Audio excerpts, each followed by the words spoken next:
Broadcasting to you, the world, from the top of the nation's sexiest national monument, the Mount Rushmore in Rapid City, South Dakota. It's the Mount Rushmore Podcast.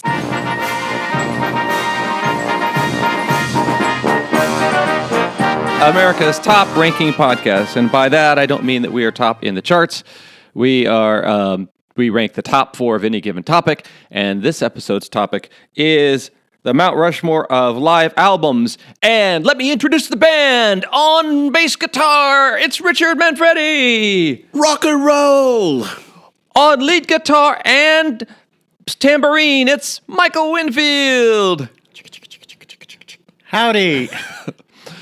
And I am the roadie sitting off the stage with a fully tuned guitar ready to swap in for the out-of-tune guitar in case they break a string.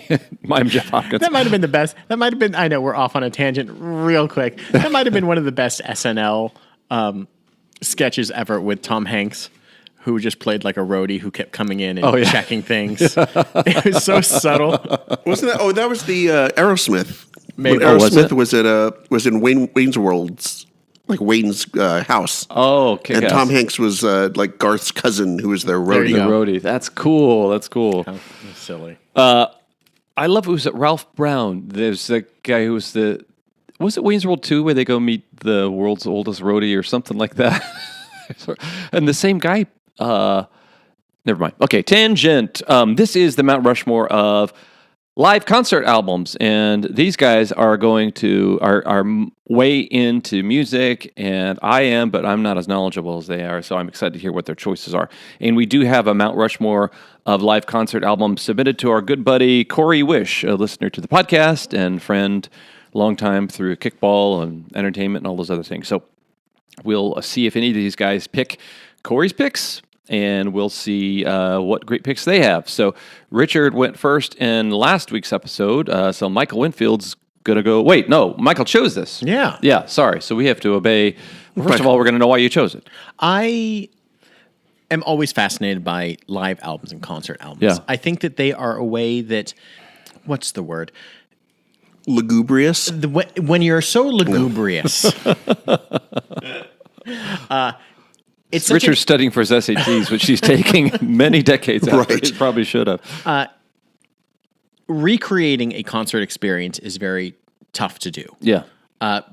Experiencing music live sounds so different, feels so different, and sometimes concert albums or live albums are either a direct translation of any given concert, or they're something that are slightly different. Yeah. Oh, cool. Like a live album can be very, like a change of pace, a different way in which a band records an album live, or just like something that you as a listener will never experience. And I think that'll happen with some of my picks. But sometimes there are things like, I am never going to have ever experienced Woodstock. Yeah.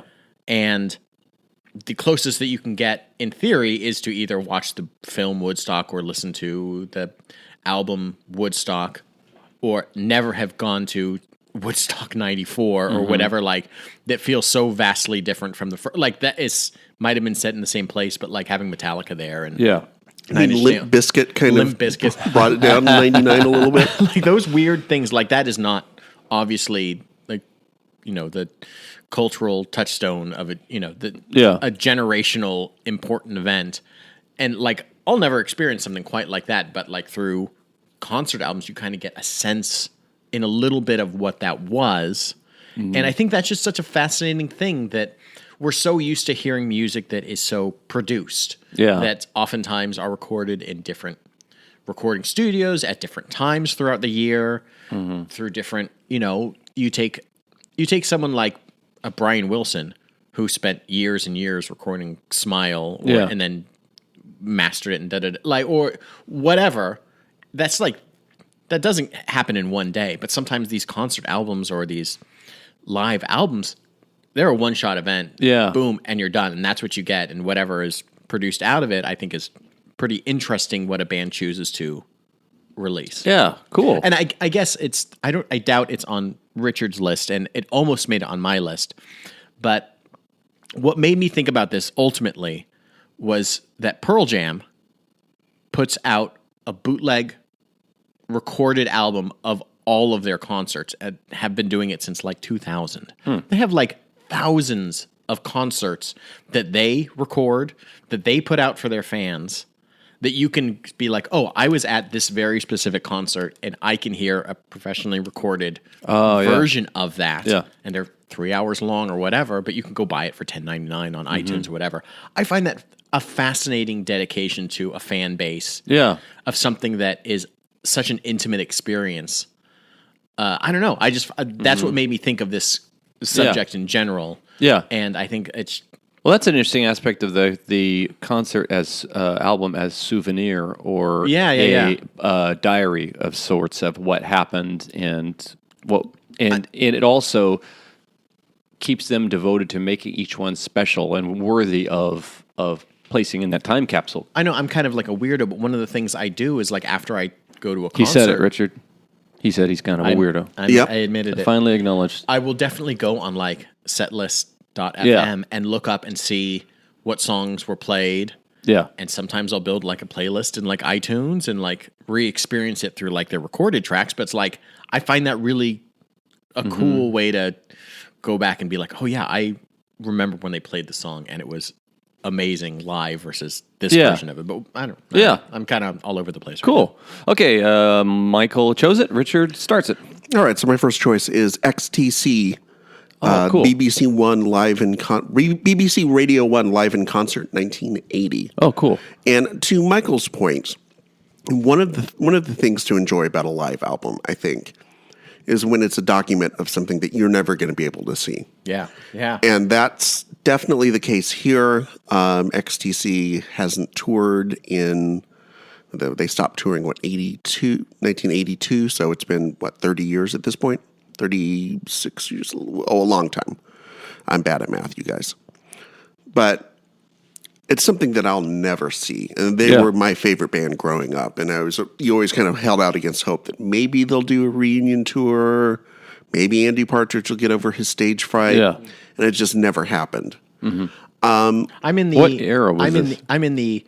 I hope the Smiths never get back together. Oh, yeah. Yeah. Area of like, I don't want to know what like the watered down version of how great the Smiths were, because like I've seen more semi recently been like, no, I don't need to see him again live. You don't think Johnny Marr would give him no? I think that wouldn't add anything to the equation here. I would I saw him when he was with Modest Mouse and he was super, and it was like okay, well that's good. Yeah. Anyway, sorry, you were That's saying okay. What era? What album? This would have been for on the Black Sea tour. Okay. Which I think is a great album to have kind of the snapshot of them, and it's this album from the Hammersmith Palais in London. And it was during the Black Sea tour. And this is the album that comes out before English Settlement, which is the one that's got Senses Working Overtime and is very much an acoustic type of album, but is sort of the one after it's after Drums and Wire, so they get Dave Gregory into the band as a guitar player. The sound starts evolving to more of a rock-oriented type sound. And I think they've even said that this album was basically an attempt to capture their live sound on a record. Yeah. So then you've got the actual live version of those songs that were an attempt to sound like live songs in the first place. And it's a great album to listen to. It's also very frustrating because you hear what a great live band they were. Yeah. Like they were a really great live band, like high energy.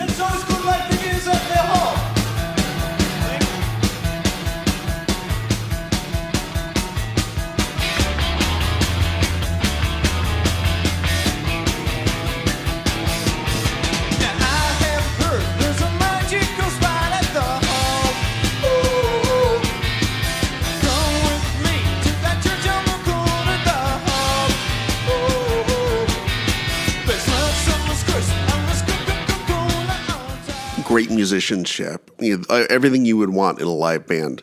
And you're never going to get to see that again because Andy Partridge just doesn't want to play live, and that's that. So it's great to listen to. It's also incredibly frustrating at the same time. One thing I think of is seeing a performer in a film versus seeing them in a play live. Like what you get to see the physicality of this performer. And Right. you get to see who they are in a moment, how they interact with an audience. Think of like the XTC that was probably recording Skylarking with Todd Rundgren was this, like you said, two Hitlers, one bunker. This like people who were doing everything over and over again until it gets perfect, versus having the live excitement that you have in a concert. So yeah, it does. That was an interesting aspect of it. The kind of heartbreak that you feel like, oh my God, there was this amazing live thing that I'll never get to experience. But this is it's good to have this document of it, you know? Right. But yeah, It is my favorite and it is probably my most listenable to on mini replays XCC album. I don't know if I'd say my favorite, but I think maybe the one that holds up the most to repeated replays. Cool choice. What do you got, Michael? What's your first? My first one is called Roseland NYC Live by Portishead. And this album came out in 1998, and it was one they recorded earlier that year, or maybe it was even 97, at the Roseland Theater in New York City. But it was done with a 30-piece orchestra. You know, Portishead is this amazing trip-hop band, and they'd only had a couple albums come out, both of which are perfect, which is wild. And then they came out with this album, and it's also perfect. The only trouble with the album is that it was kind of recorded on a couple, like the songs that appeared on the actual CD were recorded in a couple different places. They're all done live, but they weren't like a true single concert album. And I think that happens every once in a while, is you'll have like live albums or concert albums, and they have been recorded over a few days from the same concert. Sure. Yeah. They kind of cut together bits and pieces and kind of fade the audience cheer in and out. But this album is incredible. It's like they're a very haunting band. Their sound is very melodic and deep, and just the addition of the orchestra and like the light, you know, patter of clapping in the background, it just like transforms it into like this strange live document that you don't necessarily get from their music. I mean, a lot of their music, you know, is stuff that's, you know, with like hip hop and trip hop, it's like stuff that was pre-recorded from a record that's re-recorded onto something else.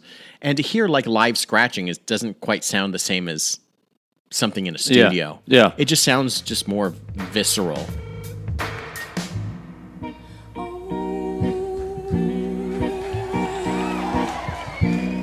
Couldn't anybody see the light where the moon meets the dew and the tide rises? Did you realize no one can see inside your view?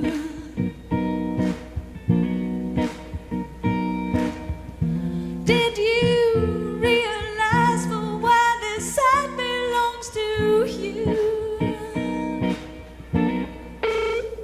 And growing up, like, I loved this album. I thought it was just great. I don't know what happened to it. I lost it at some point. But like, what is interesting is that like they put out a DVD of this, and it's like the full Roseland concert. So it's different than what you get when you buy a CD. Oh, So I think it's tough now when you can't distinguish from a DVD to the CD. It's like, what are we talking about? Just the albums? Or are we talking about like the concert experience with the DVD as well? I don't know. I guess I would kind of allow, since I chose the topic, I would kind of allow whatever. Yeah. But this was just a great way to enhance music that you don't think kind of needed it. I've seen bands like that at like the Hollywood Bowl. You can see like Bell and Sebastian, they'll play with like the London Philharmonic, and you're just like, this is such a different live, strange version of this. Or seen David Byrne there with the same sort of thing. It's just like the addition of additional musicians really augments and changes what you expect out of a traditional 4-piece band or whatever. well, it seems like what you brought up a couple things that I just yesterday I was having a dialogue with Jennifer Lloyd, I think, about music, enjoying music outside and enjoying music with people. So when you hear a live album, it emulates somewhat the ideal place to listen to music, which is in a place where you can resonate with other people who love that group or love that moment that they're in. So it is kind of the power of suggestion in the recorded format, that everybody's applauding and everybody's clapping. And so that's an interesting component of that. You're also hearing that group hypnosis that happens when a great artist is connecting with thousands of people at the same time. What's funny is I saw as a kid, a buddy of mine's dad owned a ticket agency before Ticketmaster ate up all the regional ticket agencies. So we would regularly go see, we're going to go see this band called Van Halen in the 90 whatever, or the Panama tour. And we went to see the Clash and the Combat Rock tour. We got to see a lot of 80s groups, but Men at Work, got to see the Police Synchronicity, got to see a lot of these great live acts. And I remember at the time knowing this was pretty awesome, but it was in a Kemper Arena, which is Kansas City's biggest arena. So it's like, it'd be like seeing somebody at the Staples Center. You're so far away. Yeah, you couldn't really that's very feel interesting a connection to the audience. Size definitely matters on these live albums. Yeah. And I think that it either adds a impressiveness or it's okay, well, if everyone went to the concert at Central Park, then who cares? Yeah. Well, if it's AC/DC live at River Plate or whatever they have, in Argentina, where it's 200,000-300,000 people there, when the entire country went. Yeah, there's a Thunderstruck starts with 14 minutes of a helicopter hovering above the audience. So it's at that point the force majeure of the experience is pretty impressive too. But because they are known for rocking stadiums and things. But the only it's hard to call this a knock on the Roseland album is that it sounds too good. Sometimes you go to a live concert and you expect flubs or you expect deviations. It just sounds perfect. And I don't know if it was just recorded that way or mastered that way or whatever, but it just sounds this sounds kind of studio-ish when... From a performance standpoint, the audio sounds that's right out of the mixing board. I have no idea. It just sounds great. And you're just you kind of expect something slightly off, but when it's not off, you're maybe they just did perform it that well. I don't know. Yeah. Oh, cool choice. Okay. Richard, what do you got? So my second one, I'm going with the one where I think where the performance happened and who the performance was for played as big of a role as anything else. Writing this down, I know what this is. So this is Johnny Cash at Folsom Prison. Also on my list. Is it? Okay, great. Oh, right on. Yeah, so this was kind of we're in an era in 1968 where Johnny Cash's career had kind of hit a nadir. Not Ralph Nader, but an actual, with an I. Oh. Oof. Guys, I'm sorry about that. Get back on furlough. Should be. Take that money away. He had just gotten clean for Johnny Cash in the late 60s, early 70s. But his career was kind of in the toilet by this point. And he had been playing these shows at prisons for years. But he had really been pushing for a long time to do a live show based on one of these prison shows. And basically, I think Columbia decided to go ahead with it because who cares? It's just a Johnny Cash album. It's probably stiff no matter what. So goes in and records this incredible, emotional, visceral type album, and it winds up becoming a huge hit and revitalizes his whole career. Oh, cool. So much I think of this album was a young Rick Rubin sitting there at the mixing board. Producing it. No, it was not. No, okay. Sitting behind bars. Exactly. That's what I thought you were going with that. I think that, that when you listen to the album, to the track, especially if he's doing Folsom Prison for obvious reasons, but a lot of the songs like Orange Blossom Special, I think he does, or Cocaine Blues. Yeah. That's another one where the audience reaction that he's getting for these lines, talking about having murdered his, these murder ballads and shit like that. And he's getting this like, and you think about it, it's like, oh, there's quite a few real murderers. Yeah. In the crowd. I read an oral history on Rolling Stone leading up to this with three guys. It was Marshall Grant, who played bass, Fluke Holland, who was a guitarist. And, what a great name. Yeah. And, he was a drummer. And Jim Marshall, who was like a photographer, rock and roll photographer. And one of them recounted that before they came out, when it seems like the most iconic moment of that album is the beginning, the opening. And they said they kind of introduced the band, and then the management kind of said to the prisoners is like, okay, so Johnny's going to come out. Don't say anything. Don't cheer when you see him. Wait till he says, "Hello, I'm Johnny Cash."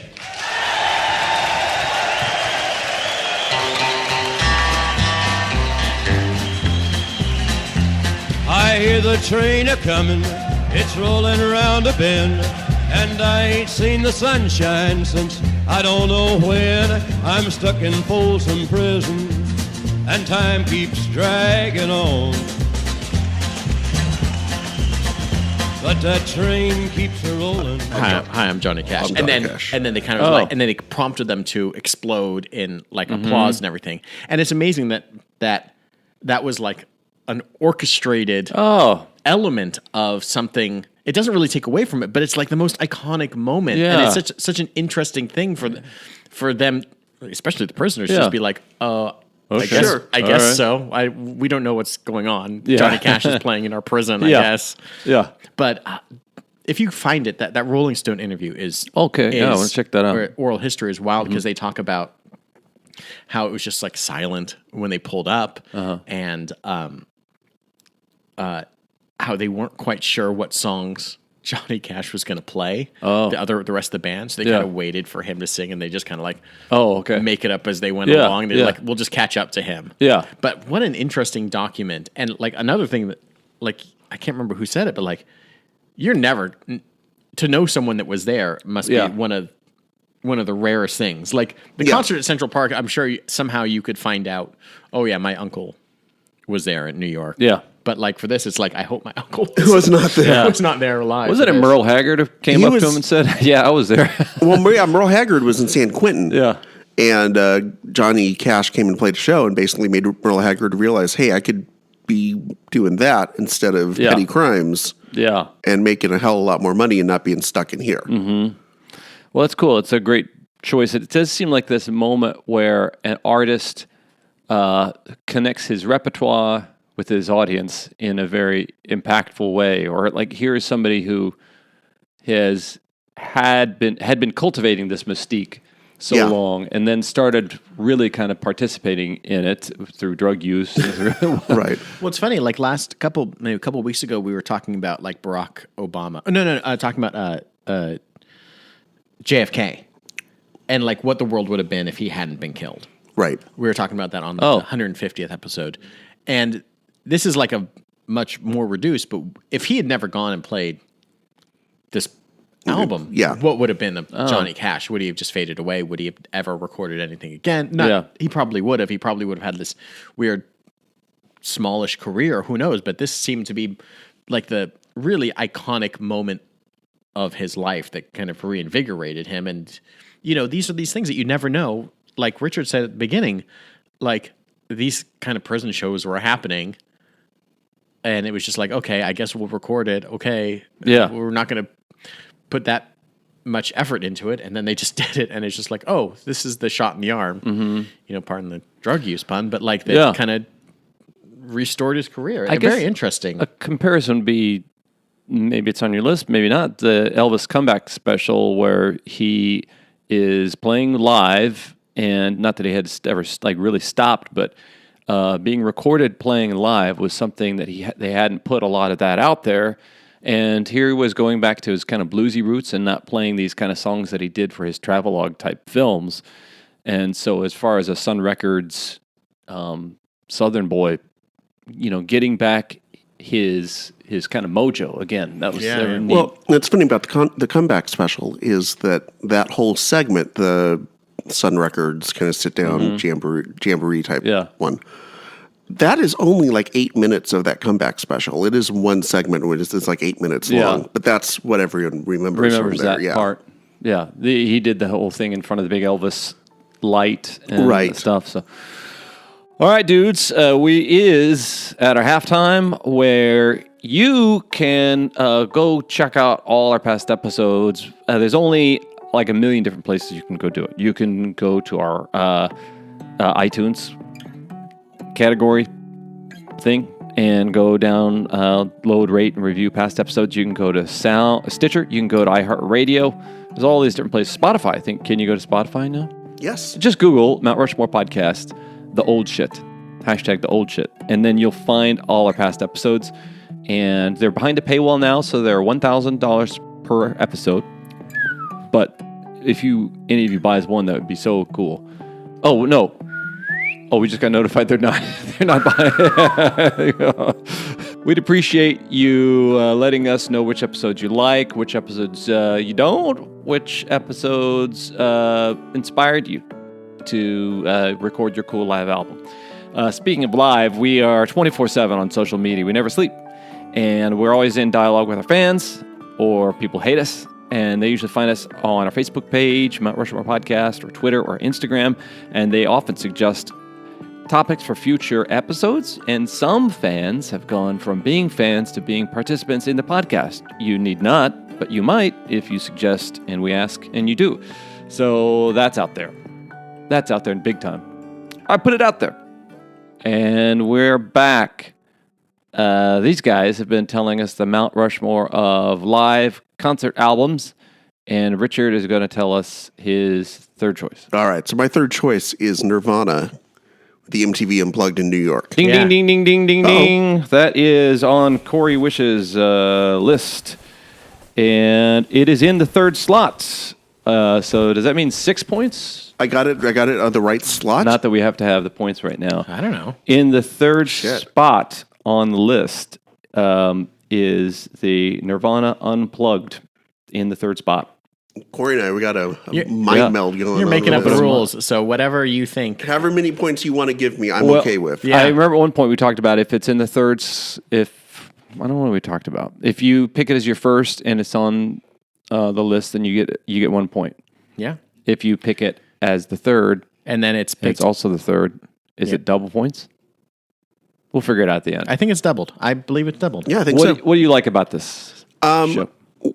Well, I think that it's... Not that everybody didn't like this. That's the thing. I mean, it's such a snapshot of a certain place and time for me. Yeah. You know, I remember watching when the Unplugged came out, a few months before Kurt Cobain died. And then, look, it was on MTV like 24/7 after he died for like months. And then the album came out, and that just sort of picked up more momentum from it being an actual album. They had planned on releasing a double live album of like stuff that they had recorded over the years. Yeah.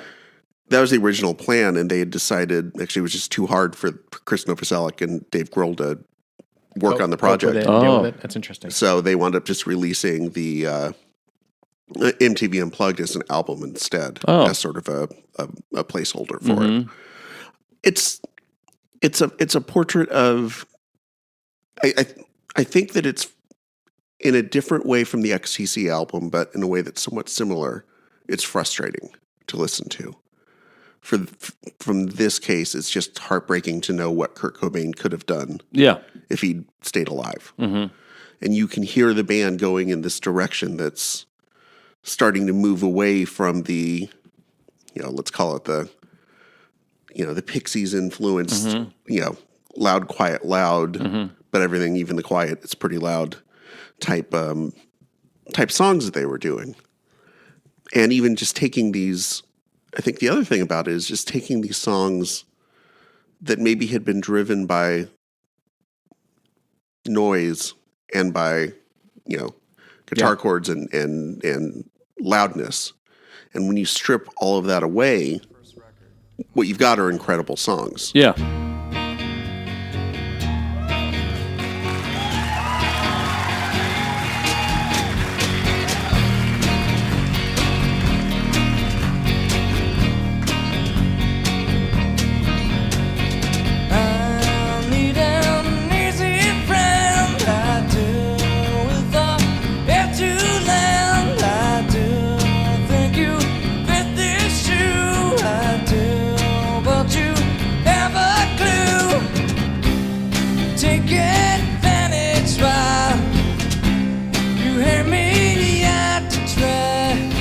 start to realize that these songs are built on really incredible hooks and riffs and, you know, Kurt Cobain's, you know, vocal abilities and his ability to tell a story through his singing. That kind of comes through even in more so with the acoustic album than it does with the electric stuff. Yeah. What was fascinating, I mean, that is, this album was so, it just put the, you know, final period in their career. It was just like, this is the final document of this band. But it was so much more important as a live album to include covers of other bands' songs. Yes. Yeah. Not only like Bowie, but like songs by the Vaselines. And Meat Puppets. And Meat Puppets. And it was just like, why is Nirvana doing a Vaseline song? Why is Nirvana playing Meat? Like they could be Why are playing... they doing a Lead Belly song? They could be playing any songs from their catalog and do versions of them. But at that point, they chose to highlight these other songs. Yeah. And the other thing that I thought was really crazy and weird after that was that these songs were played on K-Rock. Like these versions of these songs, live versions of these songs were played on K-Rock. More people. Along with the regular version. Like you could hear... All Apologies. All Apologies, a regular version of the song. And then you could also hear something, you know... I'm trying to think of which one they... Come As You Are. They played Come As You Are a ton as the live version. And it was just like very strange because you don't hear live versions of songs ever on the radio. Right. Outside of like somebody's rock block on the weekend show or college radio thing. Is like, here's the live. But like, it was very strange. And it was like, oh, this is how big this band is. And this is how important this final document is of this band. It was very strange, but like very like, I don't know. I'm almost more struck by the cover version because I always enjoy hearing a very popular band go out and play a cover song and just like, why are you playing? Says the Weezer fan. Oh my! They just put out that album. I don't know why. It's not very good. It's just like I don't get it. I mean, I get it. You know, they put out the Toto thing and like I guess it was popular and felt fun and silly. But like their versions of like those other songs. There's no point in that other than a weird. Either they're fun and stop dead, but I listened to it once and I was like, that's enough. I got it. I've heard these songs 100 times but I don't know. It's strange. I love hearing, I'll say this. I still love Death Cab for Cutie. They have outgrown playing cover songs. But when I was seeing them in like the early 2000s, you'd go and see them and they'd drop a Bjork song into their set list. They'd drop a Cure song into their set list. And you'd be like, why is he playing Friday I'm in Love? Yeah. Why is he playing a Bjork song? Why is it's so strange? But like, as a live band in a concert, you can play whatever you want. Yeah. No one gives a shit. Yeah. And it is interesting. I think of like so if Nirvana and its members were also vocal about using the platform of fame to draw attention to social injustice. So that was one thing that they would talk about, or Kurt or the drummer would talk about. Is it the Bosnian bass player? The bass player.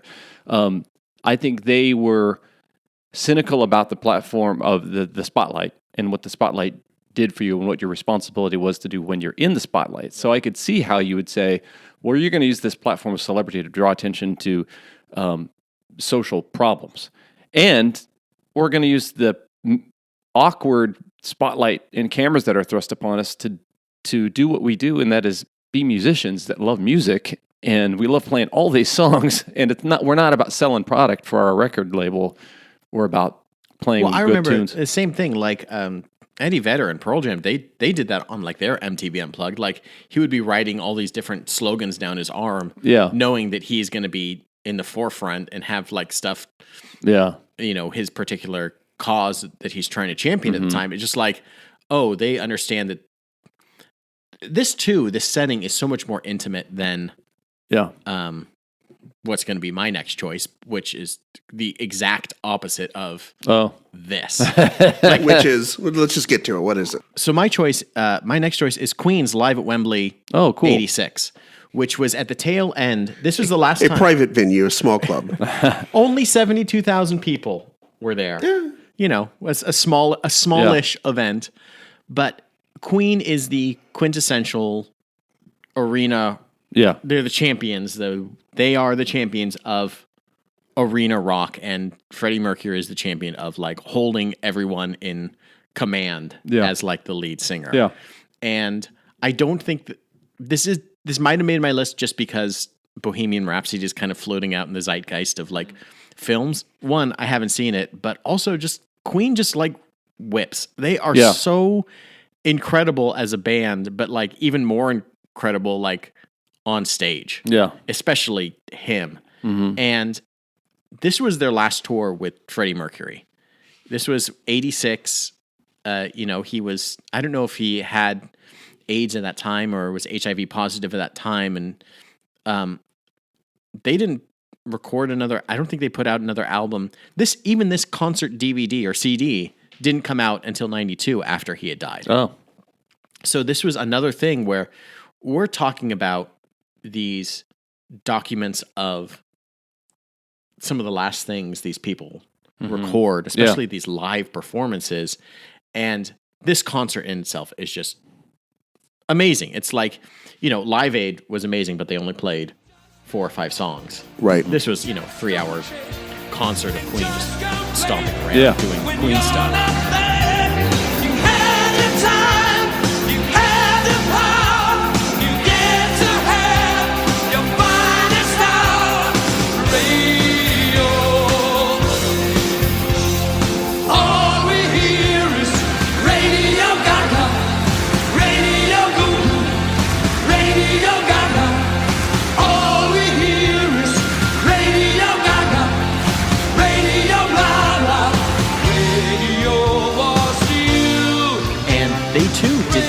They too would play covers of songs that would like lead into their songs. Like you remember Crazy Little Thing Called Love was like this weird 1950s-ish silly, but they'd play like Tutti Frutti and a few other kind of 50s-ish kind of songs. But this was Freddie Mercury and all of his flamboyant Freddie Mercury. Yeah, well, Little Richard not far off. No, that's cool. But I don't know. It's tough to choose like what Queen do you want to talk about. But like for live albums, you couldn't talk about Live Aid because it was so big and whatever. It's funny, Queen. I almost feel like I've heard these songs live so many times because of their presence in stadiums at sporting events. That's interesting. I feel you like almost expect them to be this 70,000 plus people strong cheer behind whatever you're doing. Yeah. Oh, that's a cool choice. Yeah, I did see that Queen movie, and it was pretty interesting. But yeah, a lot of it was kind of about his ability to focus an audience on stage in these huge stadiums. Like how, and you look around and you wait for, well, where is he being projected on stage? No, he's not. He's just being big. He's being so big that everybody can see him and enjoy him. Have you ever been to anything like concert that big? No. I went to a Lollapalooza, but not 70,000. Like it was, Lilith Fair 96, baby. Hell yeah. Did you really go to Lilith Fair? Oh God, it was the worst. Oh man. Wow. I thought that was a joke. I got, there was a line I was in. It was like a line. It was a line that was formerly a long line that had all this kind of loops to it, but it was quickly ending. So I don't know. It just made sense to just walk across. I wasn't trying to cut in front of anybody, but I had like 30 women yell at me because they thought I was trying to cut in front of them. It's and like, also trying just something about the patriarchy. Yeah. So, but I hate people cut too. So whatever. Okay. So sorry, you were going to say you saw Lollapalooza. I went to a Lollapalooza when I was like a couple years too young for it. I went in like 94. So I was 14-ish, 15-ish, which is like right in that age where you don't really know anything. Right. Yeah. And But you think you do. And you have like no authority, and everyone is taller and bigger than you. And like as close as you want to get to the stage, you're just like, I am not getting anywhere close to any of this. So you just like end up sitting kind of at the back of things and like along the edges, and just this smell of pot just like wafts over everything. You're just like, I'm not cool enough to even hit here smelling other people's The world of used adults. pot. Yeah. It's so strange to be 14, 15 and just in like a concert world, just like That was I guess I'll watch the Breeders warm up concert again. I think I was 10 or 11 when I started going to concerts, because like it seemed like a friend's mom was dating the lawyer for this concert venue, the Uptown Theater in Kansas City. And I remember seeing, I think the first concert I ever saw was The Knack. So that was like the late 70s or 79 something. That was or something, yeah, that was actual My Sharona was on the radio. But I was just this weird kid who everyone's wondering, how the fuck did this kid get in here? I was like that too a little bit, yeah. Okay, Queen, great choice. Richard, your final. My last one, I knew I needed a 70s rock album on here, and there are several to choose from. The one I went with, though, is the one closest to my heart, which is Cheap Trick live at Budokan. Oh, okay, cool. Because we wouldn't, where would we be if we couldn't make a million Huge in Japan jokes? Yeah. And we wouldn't be there if it wasn't for Cheap Trick live at Budokan. Cheap Trick in 78 were a band that had put out 3 albums at that point of varying middling to fair commercial success, even though they were kind of artistic kind of critics' darlings. But they managed to be huge in Japan. Literally, they were basically called by the American Japanese press Beatles. the American Beatles. Yeah. Exactly. I was considering a 70s sort of giant rock band as a choice. Obviously, I went with Queen, but when I was looking at this one, I read some sort of comment that was like, and you know, if you've made it at Budokan, you've made it in the rock world. And then, of course, immediately I thought of like Spinal Tap. Right. And they want to go back to the Tokyo Dome, whatever. Ginormo Dome. The Ginormo Dome. And it's just like, my immediately thought of like, really? If you made it in Japan, I guess you just made it in Japan. That doesn't necessarily mean you've dominated the world. That's why that's a cliche. You and Godzilla. Are big in Japan. Yeah. What was there a certain track off of it? It's the whole thing. Well, I Want You to Want Me. I Want You to Want Me, and it's also interesting because if you go listen to the album version of I Want You to Want Me, it's a very different song. Yeah, it's it almost seems like big bandy kind of thing. It's mid-tempo. Yeah. It's kind of got a little bit of a country swing feel to it. It's just very different than the version that we know of from the live album.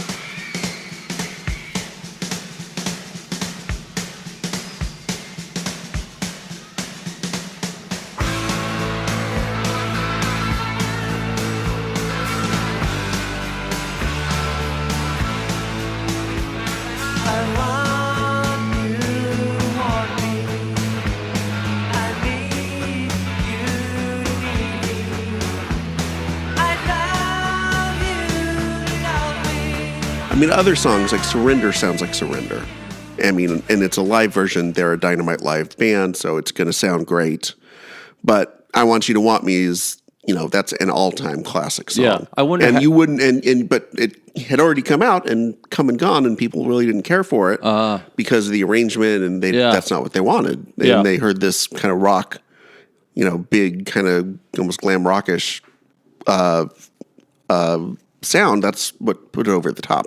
I think the Beastie Boys have sampled. This is the first song this off is our next album. This is the word Cheap Trick, and this is the first song off of our next album. It's called I Want You to Want Me.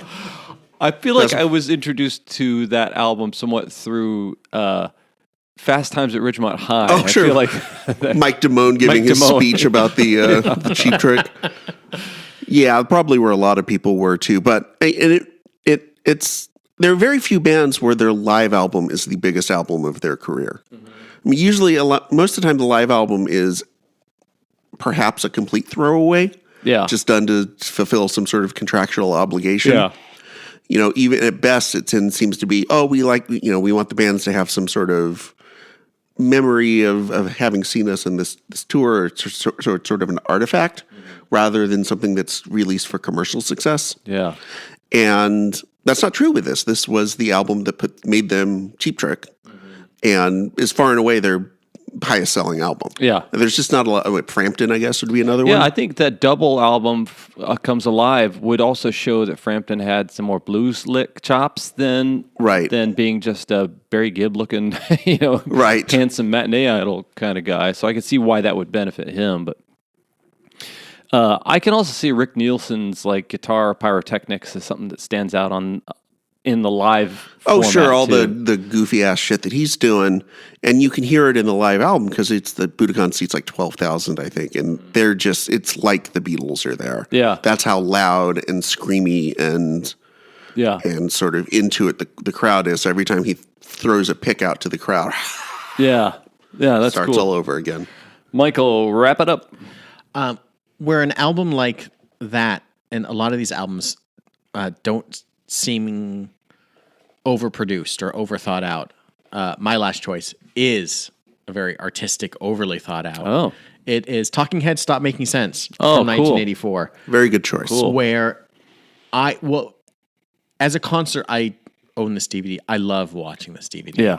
But in terms of just the way it builds in terms of music is very interesting. Yeah. At the beginning of the film, David Byrne, and I realized I screwed this up last week, 2 weeks ago when we were talking about comic book, is John Byrne. Oh, John Byrne, yeah. It's funny, when this was like on its heels, I was like, oh, I totally screwed up his name over and over. But David Byrne walks out to like, the applause of the audience, and he puts down a little cassette recorder, and then he just has like this little cassette recorder Casio, playing this weird like click track of like Psycho Killer, and he just kind of plays along acoustically. Yeah.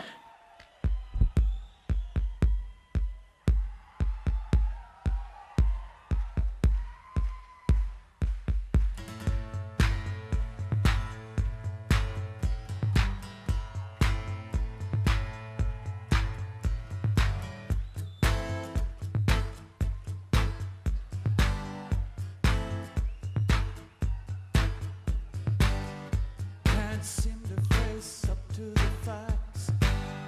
Tense and nervous, can't relax, can't sleep, bed's on fire.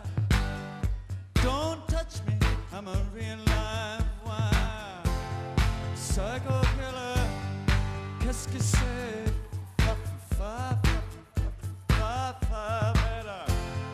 Run, run, run, run, run away.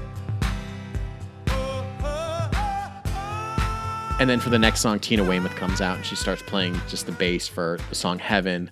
Then Chris Franz comes out, the drummer, and they just start building up their band over the course of 5, 6, 7 songs until you get to, I forget which one it is, but Burning Down the House. And all of a sudden the full band is there. Yeah. And it's such a different concert experience. And obviously it's a very produced thing. Jonathan Demme was the director for it.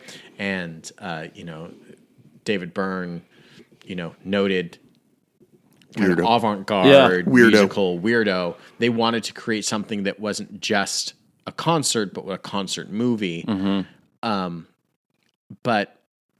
I guess that's where I have a hard time, like, distinguishing things that are made for film as live performances, made for, like, MTV Unplugged was a taping. It was a TV show taping, ultimately. This in itself is like, there's a concert album that came out of it, but it's also very much so a concert movie.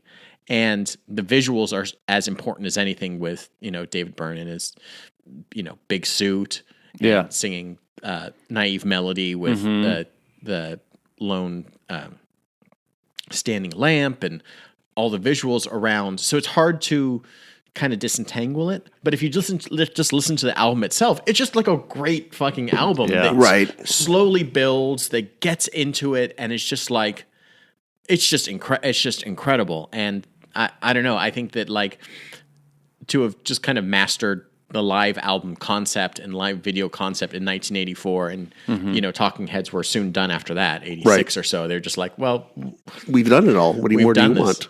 This album also, and the concert too, has like Tina Weymouth and Chris France are members of like Tom Club. And they play one of their songs, and it's just like, oh yeah, another band is here playing in the middle of the concert as they're setting up something else. And it's just like, oh, you didn't really expect that from a Talking Heads, or maybe you did. I don't know if they did that often, but it's kind of cute and fun to get an extra song from another band in there. I don't know. Does stop making sense. And some of the Talking Heads career feels like, what if art students did music? And when hearing Byrne talk about sculpting that concert and identifying things from Indonesian shadow puppet theater and Japanese theater, and thinking in his weird art student kind of way, how do I put on a show, and how can I start in a minimalist and then become a maximalist by the end, or how do I create dynamic, borrowing things from different theater cultures and using stagecraft. Whereas before, they were like the third band at CBGB, basically playing in a toilet, So I could see why you would take that.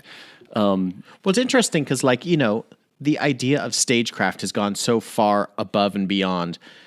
We went to go see U2 last year. We got like free tickets through a family member who couldn't use them, and they had this huge, we saw them at the Forum here in LA, and they had this set that was like multiple parts that had they had the A set, they had this middle set thing with like projections, and they had another set where they'd play other songs, and it's just like some of it is so overblown. You felt like, oh, I guess U2 has to do this. Yeah. This is how hard you could see them working hard. Yeah, it's like they aren't just four guys that are performing on a stage now. They have to have this huge middle projection thing that comes down the super stage from one side of the arena to the do you other. think But Britney Spears does that too, and like Madonna eventually did that. Like all these people eventually grew past just like a few people playing music, which I think is.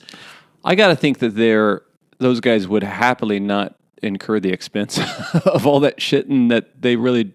I can see some of them doing it so those fans in the back row can see. They know they're not getting out of the stadium business, but if they can give a show to that person who paid a lot of money for that nosebleed seat, I can see why you would do that. But it does seem to be a phallus. When AC/DC brings out... Excuse me? AC/DC brings out about 20 different phalluses when you see their show. And they don't get rid of anything. They still got a big inflatable Rosie. They still got a train. And then they have like 70 cannons. Like everything's a dick on stage. And so... but there's nobody complaining in that audience. So... but yeah, this in his book, like how music works, Byrne talks a lot about his way of entering music through, yes, he was interested in music, but also from an art student kind of standpoint. And Psycho Killer is like the first song he ever wrote. Can you imagine coming on stage like a subway busker with this boombox and a guitar and playing the first song you ever fucking wrote, and starting off in really from the very beginning. I love, there's a great doc about Bernie Worrell, the keyboard player, who was just really channeling the sound of Saturn or the universe, or like he was somewhere off at another. He was in another planet for sure. And the Talking Heads would just kind of like turn to him and go, "Okay, Bernie," and he just had these crazy sounds that were part of his mental illness. but yeah, what an amazing show. Cool. Okay, guys, we did it. We did it, right? Yep. So I want to thank listener Corey Wish, who gave us 3 submissions and then augmented it. So reaching into the Borglum bag and pulling out the Borglum bag list, one of which you've heard already. Corey's first choice was Alice in Chains live. And he says they sound better than they have any right to be. Alice in Chains at the Brooklyn Theater in 1996 for MTV Unplugged. Oh, sorry, that's Anderson Dadu's suggestion. Okay. Metallica S&M was Corey Wish's. Nirvana Unplugged is Corey Wish in the third place, and Let It Be by this band called The Beatles. Is that a live album? It's on stage in the middle. Some of them songs, not all of them. Like half of them, maybe not even half. Not even half. Maybe I half. thought they're all. No, they're no, not all no. live. No, Okay, no. there are some live songs on the album. Well, that's in the Borglum bag. Then it needs to go It back. can stay there. It needs It to can go stay back in to the the damn Borglum bag. bag, Corey. Goddamn Well, bag. you know what I found compelling about that is No, it's a good page. It's fine. well, there's a little doc about Let It Be where basically this is the sound of. Have they ever done a documentary about the Beatles? Oh, we should see. Yeah, it. about time some those lovable lads. People are interested in finding out a little bit more about them. It was supposed to be their way back in to live performing, and their way back. They're moving forward as a band, and that's why you have like Billy Preston there to give it that fun organ thing going on, and then it ended up being the last Nightmare, right? yeah, the last stand. the last of them. But I do think some playing live is probably an opportunity for a band or most bands to kind of remember why they're together. Whereas the studio, I'm sure, can be a drudge. So Sure. okay, the choices are. Let's see here. Folsom Prison was which one for which? What was this? It ended up being two Okay. 2 points for each of us. Okay, If Folsom you're Prison. choosing that one. Okay, yes, I am. And I'm going to choose Johnny. Oh, we already got to that. It kind of blew my mind, so I kind of want to choose. I want to go listen to Portishead, Roseland, New York City Live, and I want to go rock. What was your last thing? Oh, I want to go listen. Stop Making Sense to be in the fourth. So I need my third. Is that right? Yes. And that third would be that's the Nirvana Unplugged Okay. one in the third slot. So this has 7 points for me total and 8 points for Richard that round. That sounds fair. wow. Okay. Thanks, guys. Hey, does anybody hear one last song? No, not Come on. really. Okay. We're ready to go home. It's 11 o'clock. I'm old. Tracy Ullman comes out just like, go home. Go. No. All right. It's up to you, Burbank. No. Okay. Yeah, All right. yeah. This has been the Mount Rushmore of Yada Yada. I am, as always, I'm Jeff. I'm Richard. I'm Michael.